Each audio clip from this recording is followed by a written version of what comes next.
Bankura medical কলেজে গণডেপুটেশন হাসপাতাল ও জনস্বাস্থ্য রক্ষা সংগঠনের।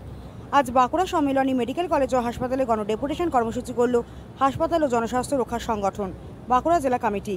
ডেপুটেশনে বাঁকুড়া মেডিকেল কলেজ ও হাসপাতালকে ঘিরে সাধারণ মানুষের নানা সমস্যার কথা তুলে ধরে হাসপাতাল ও জনস্বাস্থ্য রক্ষা সংগঠন।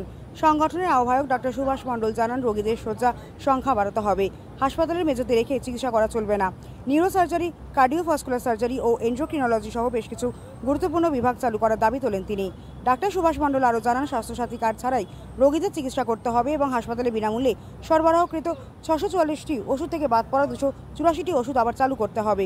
বিশেষভাবে প্রসূতি বিভাগ সহ সমস্ত বিভাগে বেড সংখ্যা বাড়ানোর দাবিও জানান তিনি। সংগঠনের দাবি, এই উদ্যোগের মাধ্যমে বাঁকুড়াবাসীর স্বাস্থ্য পরিষেবা আরও উন্নত হবে। ওষুধের গুণমান পরীক্ষার পরে তা হাসপাতালে সরবরাহ করতে হবে। রোগী সংখ্যার অনুপাতে বেড বাড়াতে হবে।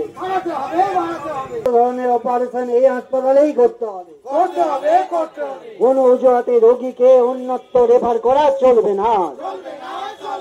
24 ঘন্টার জন্য কার্ডিওলজি ও নিউরোলজি বিভাগের চিকিৎসা পরিষেবার ব্যবস্থা, নিউরোলজি বিভাগের চিকিৎসার ব্যবস্থা করতে হবে। ব্যবস্থা এই হাসপাতালেই করতে হবে।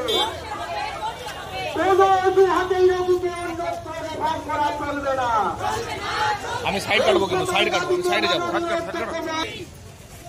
হাসপাতাল জনরক্ষা কমিটির জিরাবাদ, হাসপাতাল জনস্বাস্থ্য কমিটির জিরাবাদ, হাসপাতাল জনস্বাস্থ্য রক্ষা সংগঠনের দাবিতে আজকে জেলা